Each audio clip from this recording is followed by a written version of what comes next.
Hey there, today is Talk Like a Pirate Day. Arr.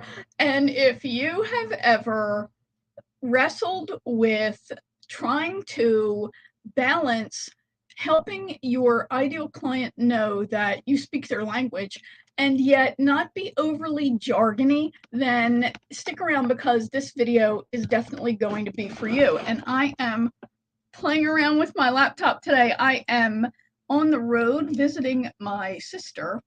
We're selling the family homestead, so you know all the emotions that come up with that, and I struggle with to find just the right spot in the house that gets me a signal and has decent lighting with my crappy laptop camera. So bear with me. I didn't want to skip a day of sharing content with you, so I'm going to go ahead and dive in, and I know that you'll forgive me for having glaring lighting and maybe being fuzzy. I'm Winnie Anderson. I am a content designer and strategist. I work with service-based business owners, and I help them create powerful messages and get those messages out right to the heart of their ideal clients. So they attract people who are ready to buy, and they use content to help those folks decide to buy faster and easier. In this video, I want to give you some quick tips. So when you are creating content, getting your message out, you're balancing sharing the kind of terminology that shows your ideal audience you're hip, that you use their lingo, but also doesn't create the feel that you're above other people. So let me fill you in on how to do this. I hear this a lot from folks who I talk to about their content and who, excuse me, I work with to make sure their content is keyword rich, that it resonates with their best target clients, and that it does the job it's meant to do. Great content's job is to resonate with your audience, to meet them where they are on their buying journey, and then help them navigate that journey so they decide to hire you to solve their problem, right? Sounds simple, doesn't it? The devil, of course, is in the details. So, of course, you have language and jargon and terminology that is specific to your industry, that's specific to the problem that you solve. And of course, you want to show people that you know what you're talking about. This is where things start to get hairy. When you start inserting your ego into the process. And that's really the danger zone that we fall into when we start using that kind of language. And we start thinking, I need to show people how smart I am. Years ago, in the Pleistocene era, when I worked in human resources, I was a brand new, shiny employee relations specialist. And I worked in a factory for a very big international company. And my boss, who knew I had previously taught business writing, asked me to proofread in his language a memo, this is way back in the day, that he was then going to post on the bulletin board in the shop, right, on the factory floor. So I read it, and of course I'm thinking, how do I critique my boss and not submarine my own career here at the same time? So he used a lot of $5 words in this memo, and it went on too long, in my opinion. So I said, well, it sounds okay. I have a suggestion. And I pointed out that many of these words are $5 words. They're polysyllabic. They're way too long. There are shorter words. And the advantage, of course, of using smaller words is it's faster to read, right? I don't have to put a lot of energy in understanding what it is you're telling me. People are in a hurry when they're on the shop floor. They're going to a job site, or they're punching out and heading home. They don't want to stand here and read this blah, blah from management, right? So I said, I shared those concerns with him. And he said, I want them to know how smart I am. I hope I didn't really roll my eyes, which is what I wanted to do, because of course, in trying to show somebody how smart you are, you actually show them what an ignoramus you are and how thoughtless you are. And nobody's thinking, oh, you're smart and I'm not. I mean, just is really not the message that you want to send. But of course, I let it go because, I'm a little new person and you're not, and it's not worth fighting over, right? But this is actually something that I've continued to see throughout my career in human resources, my career in marketing and brand strategy and copywriting, and working with clients who are especially in actually any kind of tech specialty, but it doesn't have to be tech. Any kind of specialty has its own language. If I got into a big discussion about corporate training or corporate HR, organizational development in my first career, I would be using all kinds of jargon and acronyms. I actually had a 6-month contract with the FAA, the Federal Aviation Administration. They're the kings and queens of jargon. And everything the government does is in acronyms, right? And everybody has this conversation in acronyms. I don't know what you're talking about. When I left manufacturing and I went into casino gaming, well, that's a whole nother industry, right? With a whole nother set of language. I didn't want to look stupid, but I also didn't want to act like I knew something I didn't. So the key here is to communicate in a way that helps the other person understand what the heck you're talking about. It's not all about you. It's always all about the other person. So being really client focused and embracing a pre-selling strategy requires that you put the other person first. So no matter what your communication method is, whether it's in writing, whether it's print writing, it's online digital writing, it is stand-up speaking, whatever, it's in a one-to-one conversation, doesn't matter. The important part is that the person understands what you're talking about and takes the action that you want them to take. They can do, be, or have whatever it is that you're trying to get across to them. It's never about you. It's always about them. So you really want to start to embrace this kind of client-focused perspective as you use your content and you get your message out.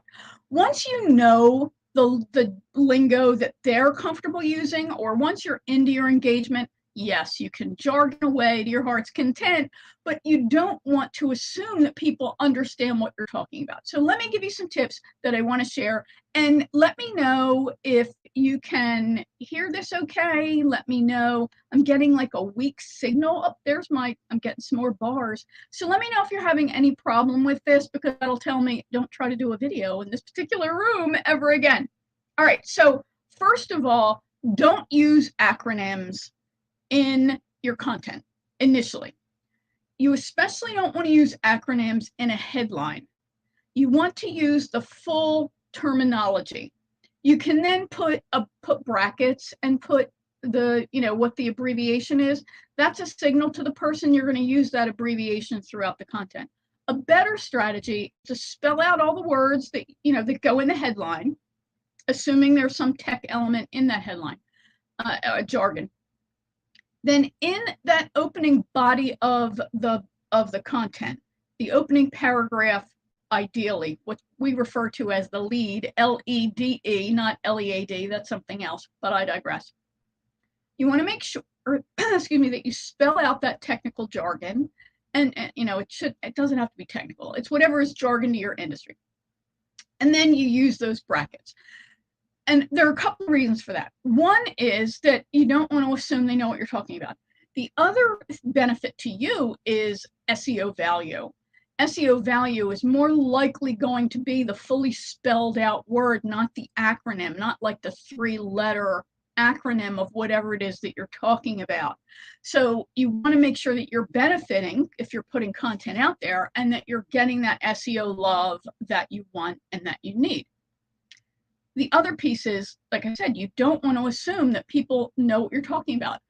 I heard Jeff Walker of Product Launch Formula fame I heard him say something once years ago that was so powerful that it has stuck with me. And he said, there are always new people entering an industry or entering a subject area. So this way, when new people enter and they find your content and consume it, they're going to understand what you're talking about. You're not always going to be talking to people who already know what you mean. There's always somebody new who's learning that. So that's just a great tip to remember. Now, you might say, well, I sell to B2B. I sell to people who are in this profession.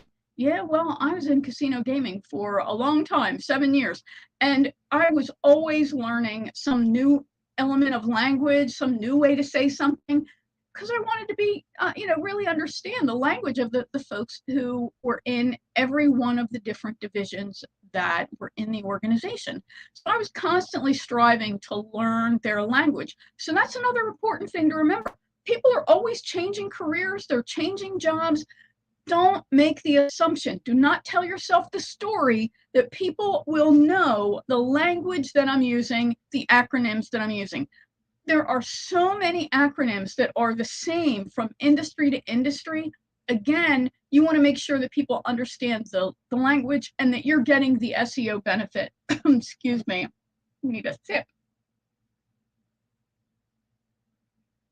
Okay, so, and especially in the headlines, and then again in the subheadlines, anything that has extra SEO love, you want to make sure that you're using the fully spelled out word and not just the abbreviation, right? You can always write it out and then put the abbreviation in brackets, the acronym, and that way you'll get both. However, remember, headlines and subheadlines, if people are looking at an item, a piece of content on a mobile device, it's going to be squishy, right? So you always want to keep your headlines and subheadlines nice and tight. You want to keep them very active and clear so people can scroll and know what your document, what your piece of content is all about, because I can scroll and I can skim, then I'm going to go back and I'm going to read it. People read online different than they read offline. That's an old truism. Okay, so I'm looking at my notes that I want to make sure that I touched on. Use the simplest language possible. Back to my story about my boss in manufacturing. Yes, you know these big fancy terms. Not everybody else does. People think you're smart. They don't need you to prove how smart you are. Do a great job. They'll think you're brilliant. Don't get into I want them all to know how smart I am. Just really not a good idea. Also remember, it's always all about them, as I said, and you don't want them to expend an awful lot of energy trying to figure out what it is that you're saying.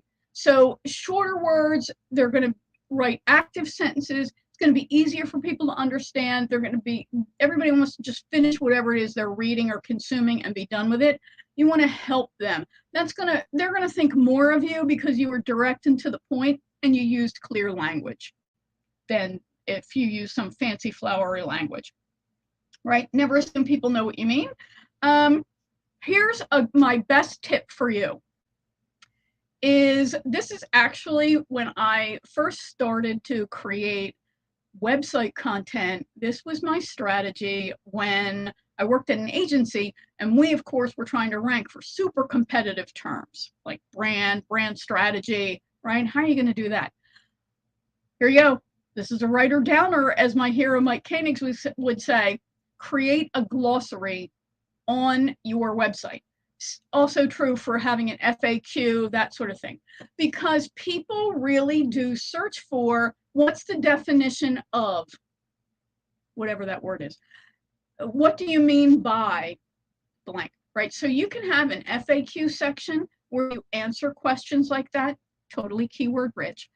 Then you can have your glossary that is just the definitions, the term, and then the definition written very clearly, of course, because people genuinely want to know. And then you can link in your content, right, in the body, you can link over to your glossary, or if you use WordPress, you can have a WordPress plugin, and then there's ways for that definition to show up right there. You want to think through the overall user experience. You don't want people to have to click a whole lot if you can avoid it.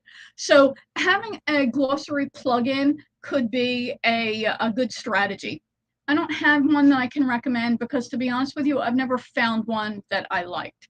I've just created a separate glossary. You can also include definitions in like call outs, or when you're doing a physical document, a PDF or something like that, you have more freedom creatively, and then you can really say, okay, I want terms to be featured in call outs so people can know that. So that's part of that design element that is so important in structuring a piece of content so people are able to process it clearly. But that's my biggest tip for you, is to add a glossary and or an FAQ section. I would hope you have an FAQ section anyway to your website, and define those terms for your audience. All right, I got a million of tips like that. So be sure to follow me. Make sure you click the bell or whatever it is that you need to get notified when I go live. I go live several times a week, sometimes every day,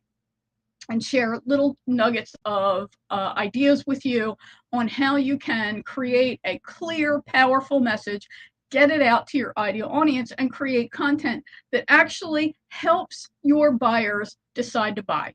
So they show up to sales calls ready to act, ready to purchase, ready to sign on the dotted line and take action to work with you, and do it faster and sooner. All right, that's it for now. This has been Winnie Anderson. I'm a content designer and consultant. I work with service-based businesses to help them nail their message, get it out in a more powerful way, and use content to attract pre-sold buyers who are ready to say yes faster and easier. So hope I see you again in another video soon. I'm going back to hanging out with my sister, and maybe I'll see you tomorrow with a tech tip. So I'll talk to you then. Bye for now.